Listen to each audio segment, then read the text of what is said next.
बिल्कुल आप तर्क कर दें, बिल्कुल खत्म कर दें इसका।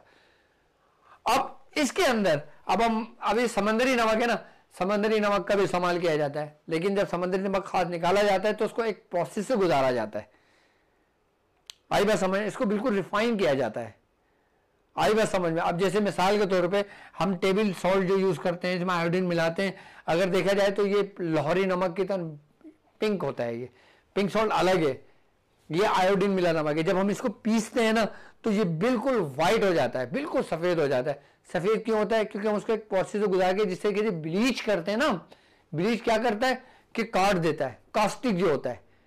आई बात समझ। जब हम कास्टिक का इस्तेमाल, जैसे मिसाल के तौर पर गुड़ बनाते हैं, अब गुड़ जब बनता है तो अगर उसकी असली हालत में देखा जाए तो वो ऐसा होता है कि काले रंग का, मतलब उसका कलर चेंज होता है। फिर उसको कास्टिक मारा जाता है या उसको ऐसे प्रोसेस किया जाता है कि उसमें हल्का हल्का सा व्हाइटपन आने शुरू हो जाता है, जो मैं अच्छा लगता है, जबकि हमारी सेहत को नुकसानदेह वो भी बहुत ज्यादा है। अगर गुड़ का इस्तेमाल करें तो खालिश गुड़ का इस्तेमाल करें, बगैर कास्टिक वाला। तो इसी तरीके से जब आयोडीन नमक बनाया जाता है और जब दूसरे नमक बनाए जाते हैं, जब उसको रिफाइन किया जाता है, उसको पीसा जाता है, तो ये बिल्कुल व्हाइट सी सूरत तैयार कर जाता है। तो ये एक खास किस्म के केमिकल के प्रोसेस से गुजारा जाता है, जिसको ब्लीच कहा जाता है। तो ये बिल्कुल व्हाइट हो जाता है।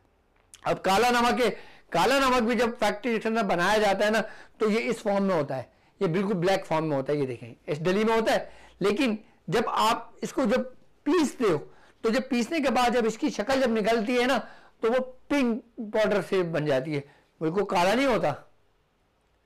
अब काली चीज को जब हम पीसेंगे तो काली होनी चाहिए ना, लेकिन ये काली नहीं होती। जब पीसेंगे तो ये पिंक सूरत इख्तियार कर लेता है। किस लिए? क्योंकि इसको एक ऐसे प्रोसेस से गुजारा गया है कि अब इसकी जो नॉर्मल सॉल्ट की जो पावर थी ना, उससे बढ़कर ये 50+ चली गई है। इसलिए ब्लड प्रेशर वाले मरीज को ये काला नमक नुकसान देता है। आई बस समझ में। अजीनोमोटो समझ आ गया, काला नमक समझ आ गया, टेबल नमक समझ आ गया। और हमने जो नमक का इस्तेमाल करना चाहिए वो करना चाहिए पिंक सॉल्ट का, लेकिन बकदरे जरूरत। अगर खाने में इसको चखना चाहते हैं बिल्कुल मामूली सा, लेकिन नमक का इस्तेमाल हरगिज ना छोड़ें। अब वो लोग